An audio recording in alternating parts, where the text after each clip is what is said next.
충전 게이지를 내부에서 알 수 있게끔 하는 그런 불이 여기에 라이팅 될 수도 있을 것 같기도 합니다. 위에 쪽 하단부에 이쪽에선 불이 들어와요.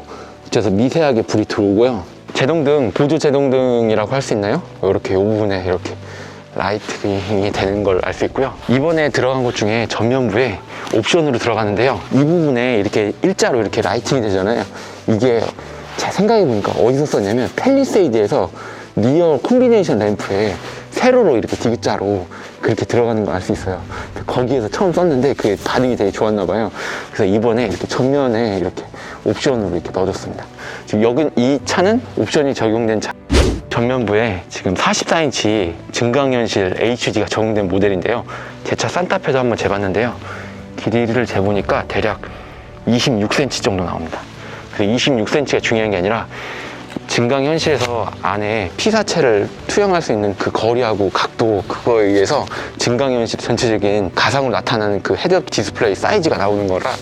그리고 특징이 듀얼 디스플레이가 직선으로 이어졌거든요. 왜 좀 직선을 했을까? 이런 부분은 조금 조수석에 앉은 탑승자도 좀 배려하기 위해서 아닐까. 조작 편의성 때문에요. 그래서 커브드 디스플레이, 이렇게 디스플레이 자체가 직접 커브드 되진 않았어요. 중간에서 자연스럽게 꺾인 부분을 이렇게 적용하지 않은 걸 알았어요. 기아 CV라든지 K8에는 적용되어 있죠. 실내 느낌만 봤을 때는 내부가 밝아 보입니다. 인테리어가 밝은색 베이지 톤의 시트라서 그런지 넓어 보입니다. 보면 암레스트도 높이 있어요. 폭스바겐 ID4 같은 경우는 암레스트가 그 모닝처럼 시트에 개별적으로 붙거든요. 이 차는 전후 그 아일랜드 타입의 무빙 콘솔을 쓰면서 그런 걸 특징으로 상품성으로 내놓은 것 같습니다.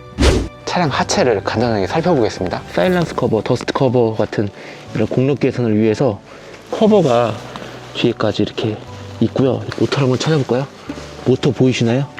저 안쪽에 모터가 있습니다. 그렇게 모터가 안쪽에 있는 모습을 볼 수 있습니다.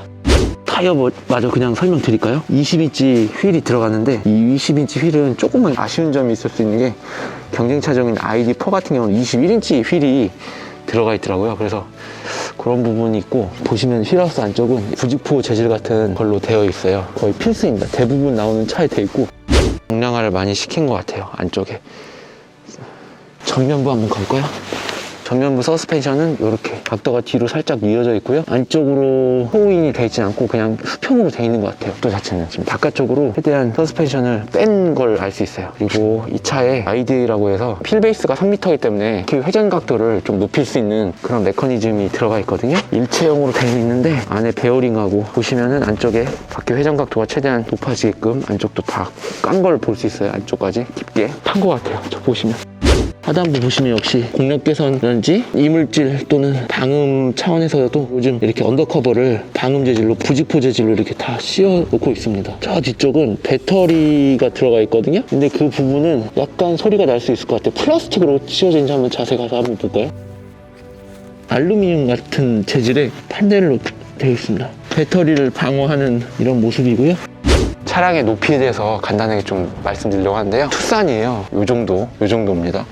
근데 그대로 바로 이 정도 높이 옵니다. 보시면 됩니다. 그래서 생각보다 조금 낮죠. 한 뼘 정도, 이 정도 낮습니다. 이 정도 이 차가 낮은데 벨트 라인은 약간 차이 납니다. 벨트 라인은 B필러는 좀 더 앞으로 가 있어요. 상당히 이 휠베이스가 있기 때문에 B필러는 앞으로 가 있고, 그 다음에 특징이 이 부분부터 이 B필러까지 이 거리가 상당히 긴데요. 3m 휠베이스를 어디다 썼을까? 투싼 같은 경우는 약 70cm가 나옵니다. 도어 사이즈가 70cm입니다. 아이오닉 5는 과연 몇 cm가 나올까요? 82cm가 나옵니다. 거의 13cm가 더 길죠, 리어 쪽이.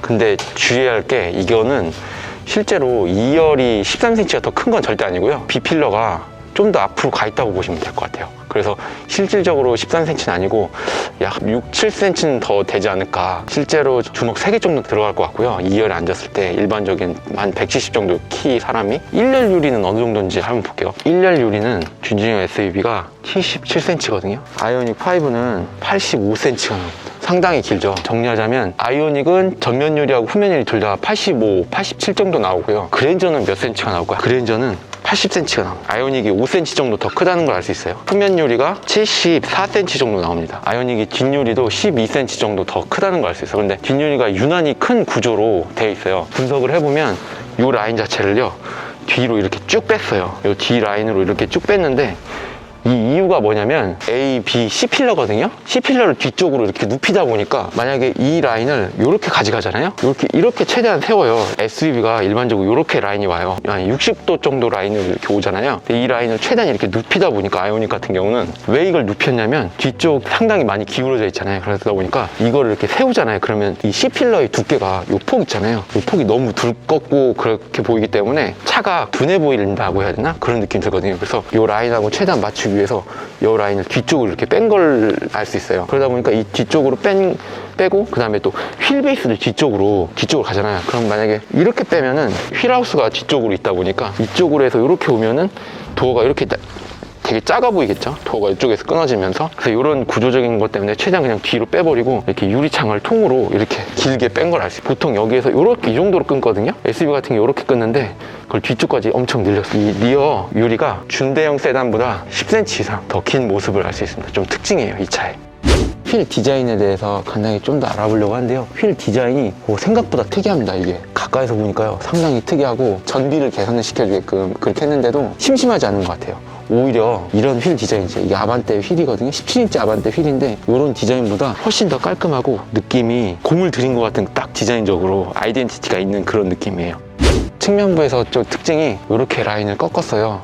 보시면은 기존에 없던 라인이다. 일반적인 차는 라인을 이쪽으로 와서 후드에서 이렇게 프론트 팬더를 이런 식으로 크게 가져가거든요. 한 덩어리로. 프론트 팬더 자체를 이만큼으로 좁혔습니다. 그래서 후드를 이만큼까지 늘렸죠. 라인 자체가 옆에서 올 때 이렇게 그대로 이어집니다. 이 부분이 상당히 인상적이고 지금까지 없던 그런 라인이에요. 볼보 XC40 이런 라인에서 쓰지 않았어요. 다 이쪽으로 해서 각지게 깠거든요. 이런 부분 잘한 것 같아요. 차라리 이런 부분이 도움이 되셨나요? 다음에는 또 더 좋은 소식으로 다가가겠습니다. 감사합니다.